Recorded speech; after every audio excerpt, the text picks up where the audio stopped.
Welcome back to Treading Outdoors. I'm going to show you how I make my scratch duck and mushroom gumbo. I love making this recipe, but I do understand that I'm probably going to offend some people by adding things like mushrooms and tomatoes to a gumbo. But honestly, who cares? It's going to be delicious. Now first, we're going to go ahead and make a stock. Now, I don't like to waste anything, so I'm going to use the ends of my celery here, a whole onion, a whole head of garlic, a jalapeno, even the odds and ends for my celery. I had carrots in the fridge that were starting to get stale, so I'm going to go ahead and throw those in. These here are 4 frozen ducks. These are shovelers, aka spoonies in Texas. Have a whole bell pepper and a couple of bay leaves. Put the lid on and bring that up to a boil for about 30 minutes, and then you can go ahead and pull the ducks out. Now set it on a separate tray so they can cool, and keep the lid off while you boil the rest of the stock ingredients. Once those ducks are cool to the touch, go ahead and pull off all of the meat that you can.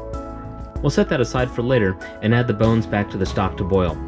And while that's boiling and reducing down, you can go ahead and prep your vegetables. You have celery, onion, bell pepper, tomatoes, and jalapeno. When you have your vegetables set aside and the stock's reduced, you can go ahead and strain the stock and discard all of the solids.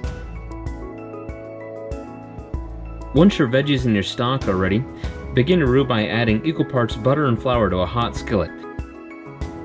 You want to cook this slowly and stir consistently so that it doesn't separate. If it's taking longer than 20 to 30 minutes for your roux to darken, go ahead and add a little more flour and increase the heat. A light roux is better for thickening, while a dark roux is better for adding more flavor. We're going to add okra and gumbo filet later on, so we're going to cook this roux nice and dark. And once the roux is dark, I'm going to add mushrooms to it. That way it absorbs a little bit of flavor. When that's ready, add in the vegetables and your roux, mix that on up, and let it simmer. While that simmers down, go ahead and prep your organs. Make sure you remove any gallbladders from liver or silver skin from your gizzards. Liver you can leave out, but the gizzards and the hearts, my favorite. We're going to go ahead and chop those up and add them on into the gumbo. Now we're going to prep our garlic and thyme, adding those in there. If you don't like thyme, you can go ahead and use oregano, but there's never too much garlic inside of a gumbo. And when that's ready and boiling, add in okra. Okra is going to really thicken this up, and I found with this batch here it's getting a little too thick, so I added in a little more chicken stock. That's some homemade chicken stock from yours truly. Now we add back in our duck that we removed earlier, and at this point, only thing that's left is to add a little bit of gumbo filet and salt and pepper to taste. That's looking good. Now simmer that down for a while. The longer it simmers, the better it's going to be.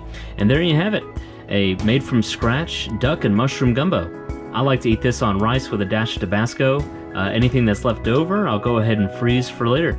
It's a fantastic way to use up all those odds and ends at the end of a season.